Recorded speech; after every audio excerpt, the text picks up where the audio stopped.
السلام علیکم ورحمۃ اللہ وبرکاتہ۔ ناظرین کرام، میں محمد توفیق سالم مصباح الحکمت یوٹیوب چینل کی نشریات سے آن لائن 5 سالہ عالم اور عالمہ درس نظامی کورس کے سال اول میں پڑھائی جانے والی علم صرف کی کتاب صرف بہائی لے کر حاضر ہوں۔ آج ہماری اس کتاب کا 5واں سبق ہے۔ بسم اللہ الرحمن الرحیم۔ رب اشرح لی صدری ویسر لی امری واحلل عقدۃ من لسانی یفقہوا قولی۔ یا رب بالمصطفیٰ بلغ مقاصدنا واغفر لنا ما مضی یا واسع الکرم۔ مولایا صلی وسلم دائما ابدا علی حبیبک خیر الخلق کلہم۔ ناظرین کرام، چلیے آج کے سبق کی طرف رخ کرتے ہیں۔ آپ نے حروف علت کے تعلق سے سماعت کیا کہ حروف علت 3 ہیں، الف، واو اور یا، جس کا مجموعہ واو الف اور یا جس کا مجموعہ وائے ہے۔ معطل کسے کہتے ہیں؟ معطل وہ اسم یا فعل جس میں کوئی حرف علت ہو۔ معطل کی 3 قسمیں ہیں۔ ایک معطل بیک حرف، یعنی جس میں ایک حرف علت ہو۔ اس کی بھی 3 قسمیں ہیں جو آپ نے تفصیل کے ساتھ میں سماعت کی، یعنی مثال، اجوف اور ناقص۔ مثال، جس کے فا کلمے کے مقابلے میں کوئی حرف علت ہو۔ اجوف، جس کے عین کلمے کے مقابلے میں کوئی حرف علت ہو۔ ناقص، جس کے لام کلمے کے مقابلے میں کوئی حرف علت ہو۔ معطل و 2 حرف، یعنی وہ اسم یا فعل جس میں 2 حروف علت ہوں۔ اس کو بھی آپ نے چوتھے سبق میں سماعت کیا۔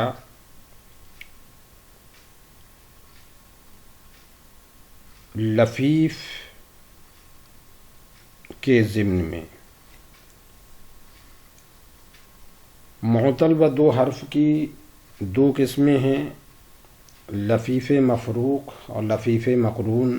لفیف مفروق، جس کے فا اور لام کلمے کے مقابلے میں حرف علت ہو۔ لفیف مقرون، جس کے عین اور لام کلمے کے مقابلے میں حرف علت ہو۔ سوال پیدا ہوتا ہے کہ مصنف علیہ الرحمہ نے لفیف مقرون کا تذکرہ کرتے ہوئے فرمایا جس کے عین اور لام کلمے کے مقابلے میں حرف علت ہو، وہ لفیف مقرون کہلاتا ہے۔ وہ کلمہ لفیف مقرون کہلاتا ہے۔ تو کیا جس کلمے کے فا کلمے کے مقابلے میں، فا حرف کے مقابلے میں اور عین کلمے کے مقابلے میں کوئی حرف علت ہو تو وہ لفیف مقرون نہیں کہلائے گا؟ وہ بھی لفیف مقرون کہلائے گا۔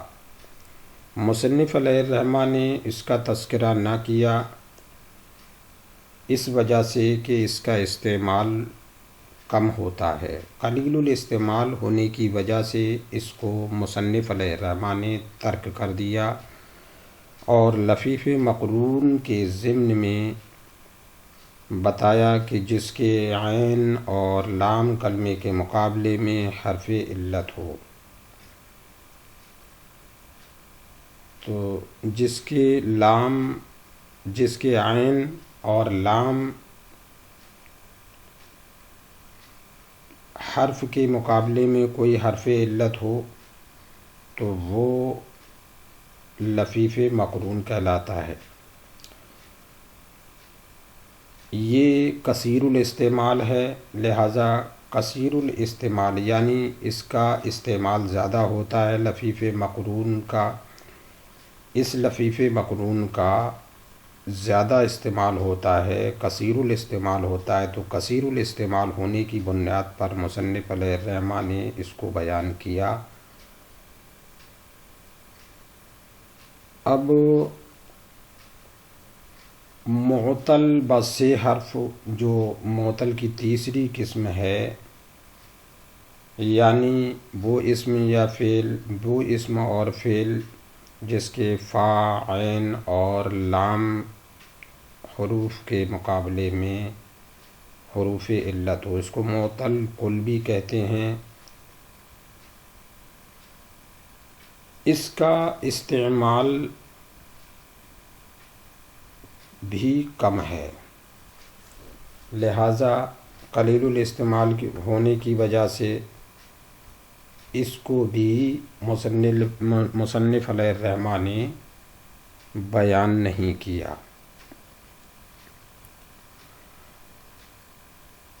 پھر مصنف علیہ الرحمہ نے اسم کی تقسیم کرتے ہوئے فرمایا، خیال رہے کہ اسم کی پھر دو قسمیں ہیں، نمبر 1 اسم جامد، نمبر 2 اسم مصدر۔ یاد رکھیے اس سے پہلے جو اسم کی تقسیم کی گئی ثلاثی، رباعی اور خماسی، یعنی 3 قسمیں اسم کی گئیں، تو وہ تقسیم اسم کی ذات کے اعتبار سے تھی۔ یہاں جو تقسیم کی جا رہی ہے یہ صفت کے اعتبار سے ہے۔ مصنف علیہ الرحمہ نے یہاں جو تقسیم کی ہے وہ صفت کے اعتبار سے کی ہے۔ مصنف علیہ الرحمہ نے 2 قسموں پر اتفاق کیا، اسم جامد اور اسم مصدر۔ اسم مشتق کو چھوڑ دیا۔ اس کی وجہ یہ ہے کہ اسم مشتق وہ اسم ہے جو دوسرے سے مشتق ہوا ہو، جو کسی سے نکلا ہو، یعنی اسم مصدر سے جو نکلے، مشتق ہوا ہو، تو وہ اسم مشتق کہلاتا ہے۔ تو اسم مشتق کا اس مصنف علیہ الرحمہ نے بیان نہیں کیا۔ وہ اس لیے بیان نہیں کیا کہ اسم مشتق یہ فرع ہے اور اسم مصدر یہ اصل ہے۔ اسم مصدر وہ اسم ہے جس سے کوئی چیز مشتق ہو، اور اسم مشتق وہ اسم ہے جو کسی سے مشتق ہوا ہو، کسی سے نکلا ہو۔ تو ظاہر بات ہے اسم مشتق اسم مصدر سے نکلتا ہے، تو اسم مصدر اصل ہوا اور اسم مشتق اس کی فرع، لہٰذا اصل کو بیان کر دیا، یہ لحاظ کرتے ہوئے کہ فرع کا اصل کے ضمن میں تذکرہ ہو جاتا ہے، لہٰذا اصل کو بیان کر دیا۔ اصل کو بیان کر دینے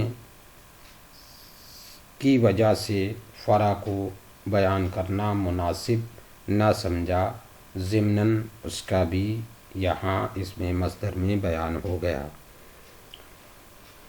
اب اسم جامد کسے کہتے ہیں؟ اسم جامد وہ اسم ہے جس سے کوئی دوسرا اسم یا فعل مشتق نہ ہو، اس کے فارسی ترجمے کے آخر میں دن یا تن نہ آتا ہو، جیسے رجل، تو یہ اسم جامد ہے، اس سے کوئی دوسرا اسم نہیں نکلتا ہے۔ فرسن یہ بھی اسم جامد ہے، اس سے کوئی دوسرا اسم نہیں نکلتا ہے۔ اسم مصدر وہ اسم ہے جس سے کوئی چیز مشتق ہو۔ اس کے فارسی ترجمے کے آخر میں دن یا تن آتا ہو، جیسے الضرب و زدن مارنا، القتل و کشتن قتل کرنا۔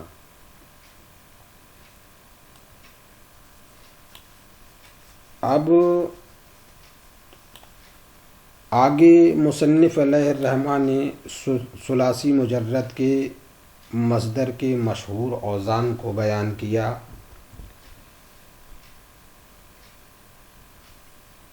فعل یہ وزن ہے ضرب مصدر کا، اس کا معنی ہے مارنا۔ فعلان یہ وزن ہے عرفان مصدر کا، اس کا معنی ہے پہچاننا۔ فعل یہ وزن ہے علم مصدر کا، اس کا معنی جاننا۔ فعلان یہ وزن ہے غفران مصدر کا، اس کا معنی ہے بخش دینا۔ فعل یہ وزن ہے شرب مصدر کا، اس کا معنی پینا۔ فعال یہ وزن ہے طلب مصدر کا، اس کا معنی تلاش کرنا۔ فعول یہ وزن ہے قبول مصدر کا، اس کا معنی قبول کرنا۔ فعل یہ وزن ہے صغر مصدر کا، اس کا معنی چھوٹا ہونا۔ فعلان یہ وزن ہے لیان مصدر کا، اس کا معنی ہے ٹیڑھا ہونا، کرنا۔ فعال یہ وزن ہے ہدن مصدر کا، اس کا معنی ہے رہنمائی کرنا۔ اب بظاہر آپ دیکھتے ہوں گے کہ ہدن کا جو وزن بیان کیا ہے وہ فعال بیان کیا ہے، تو بظاہر ہدن جو اس میں مصدر ہے یہ اپنے وزن کے مطابق نظر نہیں آ رہا ہے۔ تو اس کو سمجھنے کے لیے ہم ہدن کی اصل دیکھیں گے۔ تو ہدن کی اصل کیا ہے؟ ہدایون۔ تو ہدایون اس کی اصل ہے، تو اس کا وزن فعل ہو گیا۔ ہدایون فعل کے وزن پر آ گیا۔ اس کا معنی ہے رہنمائی کرنا۔ فعول یہ وزن ہے جلوس مصدر کا، اس کا معنی بیٹھنا۔ مفعلۃ یہ وزن ہے منقبۃ مصدر کا، اس کا معنی تعریف کرنا۔ فعل یہ وزن ہے دعویٰ مصدر کا، اس کا معنی پکارنا۔ فعال یہ وزن ہے وفاء مصدر کا، اس کا معنی پورا کرنا۔ فعلۃ یہ وزن ہے رحمت مصدر کا، اس کا معنی مہربان ہونا۔ فعال یہ وزن ہے فرار مصدر کا، اس کا معنی بھاگنا۔ فعلۃ یہ وزن ہے قدرت مصدر کا، اس کا معنی قادر ہونا۔ فعال یہ وزن ہے سوال مصدر کا، اس کا معنی سوال کرنا۔ فعالۃ یہ وزن ہے تلاوت مصدر کا، اس کا معنی پڑھنا۔ فعالۃ یہ وزن ہے شہادت مصدر کا، اس کا معنی گواہی دینا۔ فعالۃ یہ وزن ہے بغایت مصدر کا، اس کا معنی تلاش کرنا۔ فاعلۃ یہ وزن ہے کاذبۃ مصدر کا، اس کا معنی جھوٹ بولنا۔ مفعولۃ یہ وزن ہے مغضوبۃ مصدر کا، اس کا معنی جھوٹ بولنا۔ اب آگے مصنف علیہ الرحمہ فرماتے ہیں، یہ بھی خیال رکھ، طالب علم کو خطاب ہے، یہ بھی خیال رکھ کہ عرب ہر مصدر سے 12 چیزیں مشتق کرتے ہیں۔ تو مصنف علیہ الرحمہ نے کہا کہ عرب، مصنف کا قول عرب، کہ عرب ہر مصدر سے 12 چیزیں مشتق کرتے ہیں۔ تو یہاں لفظ عرب سے پہلے اہل محذوف ہے۔ اس طرح ہے، یہ بھی خیال رکھ کہ اہل عرب ہر مصدر سے 12 چیزیں مشتق کرتے ہیں۔ پھر مصنف کا قول ہر مصدر سے، تو مصنف علیہ الرحمہ نے ہر مصدر سے کہا۔ یہاں مصدر سے مراد ثلاثی مجرد کا مصدر ہے، جو تام ہو یعنی پورا ہو، متعدی ہو یعنی فاعل اور مفعول کی ضرورت ہو، جس میں فاعل اور مفعول، متعدی کسے کہتے ہیں؟ جو فاعل اور مفعول دونوں سے مل کر پورا ہو، وہ فعل متعدی کہلاتا ہے، جو فعل فاعل اور مفعول دونوں سے مل کر پورا ہو۔ تو فعل متعدی ہو یعنی متعدی ہو، لازم نہ ہو، اور لون اور عیب کے معنی میں نہ ہو۔ کیوں؟ اس لیے کہ مصدر غیر ثلاثی مجرد، مصدر ناقص، مصدر لازم، اور اسی طرح وہ مصادر جو لون اور عیب کے معنی میں ہوں، ان سے جو 12 چیزیں ذکر ہوئی ہیں، وہ 12 چیزیں مشتق نہیں ہوتی ہیں، نہیں نکلتی ہیں۔ اس لیے مصنف علیہ الرحمہ نے ذکر کیا کہ ہر مصدر سے یعنی ہر مصدر ثلاثی مجرد سے جو متعدی ہو، لون اور عیب کے معنی میں نہ ہو، اس مصدر سے، ہر اس مصدر سے 12 چیزیں نکلتی ہیں۔ 12 چیزوں کا تذکرہ کیا اس لیے کہ اکثر و بیشتر حکم جو ہوتا ہے وہ کل پر لگایا جاتا ہے۔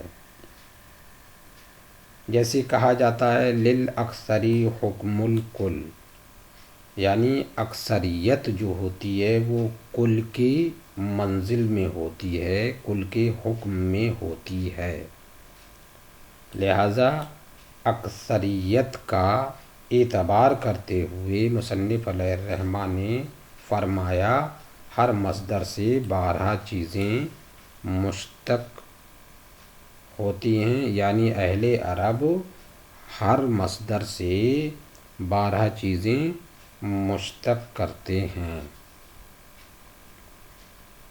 12 چیزیں مشتق کرتے ہیں۔ یہ مشتق جو مصنف علیہ الرحمہ نے فرمایا، مشتق اشتقاق سے صیغہ اسم مفعول ہے، یعنی اسم مفعول کا صیغہ ہے۔ جمہور صرفین جو علم صرف کے ماہر علماء ہیں، ان کی غالب اکثریت یعنی جمہور کے نزدیک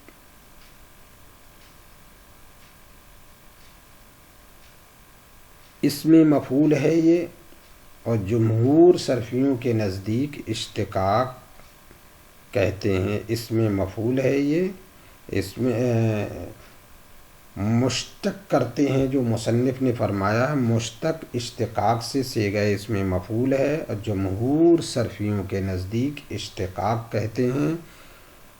تھوڑے بدلاؤ کے ساتھ کسی لفظ کا کسی اور لفظ سے نکالنا، اس شرط کے ساتھ کہ دونوں لفظ کے درمیان حروف اصلیہ اور معنی میں مناسبت باقی رہے۔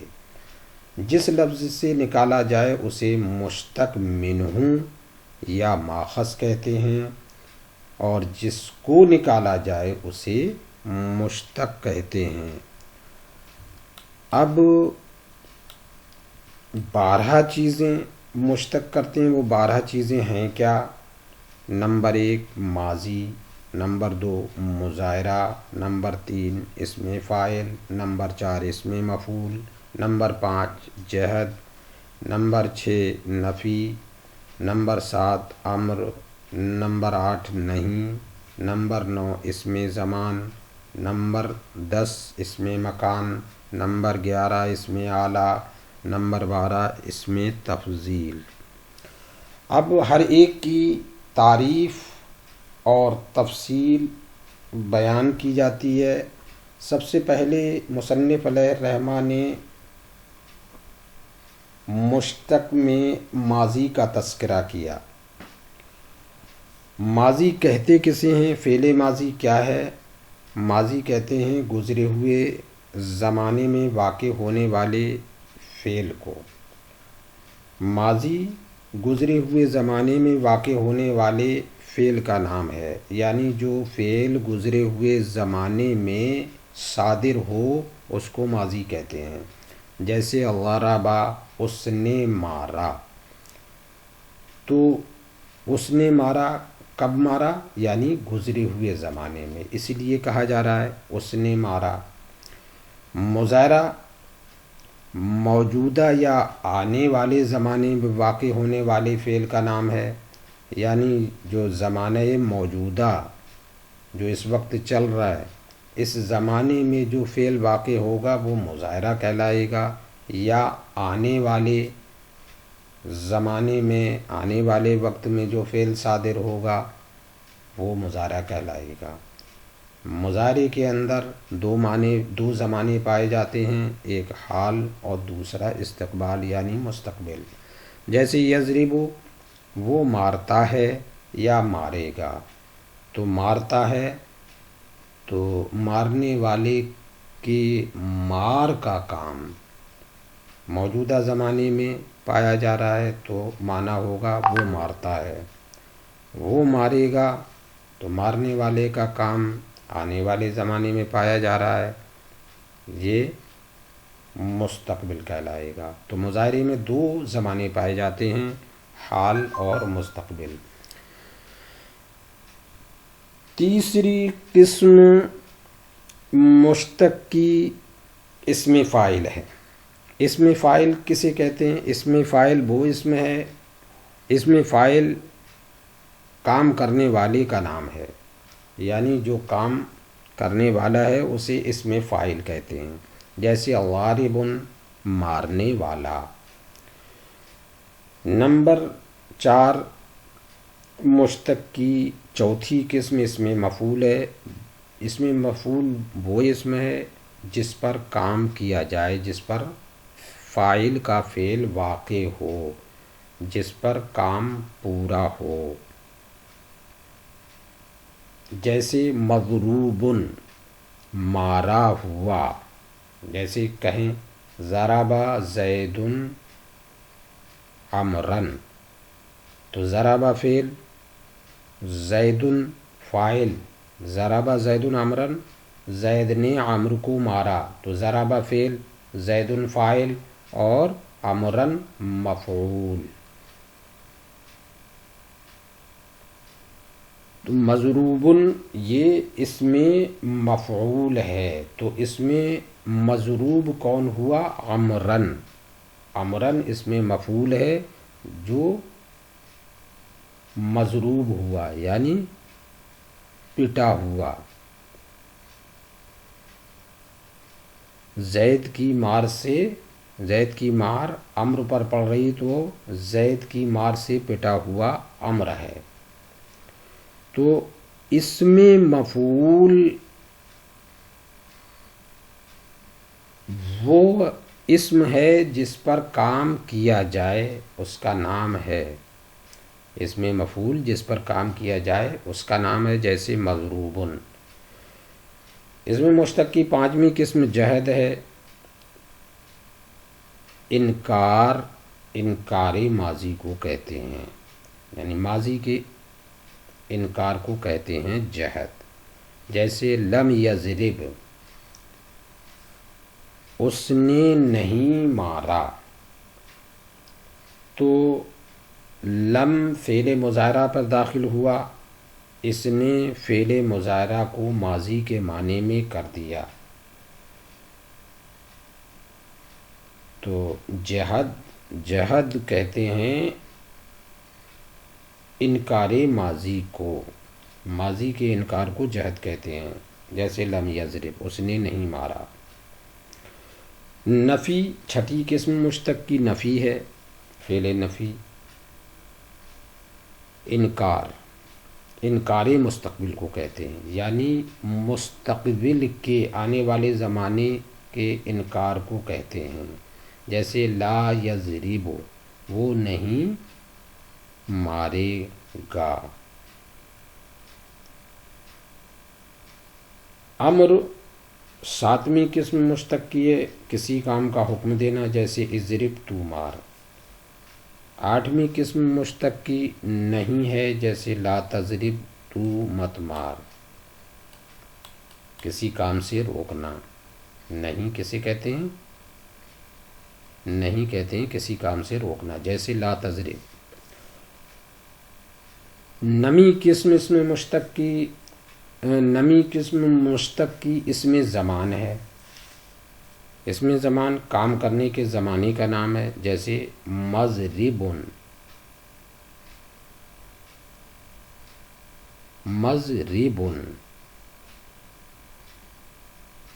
دسویں قسم اسم مکان ہے، کام کرنے کی جگہ کا نام ہے.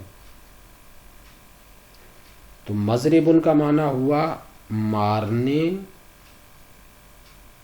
کا وقت، اور مضربن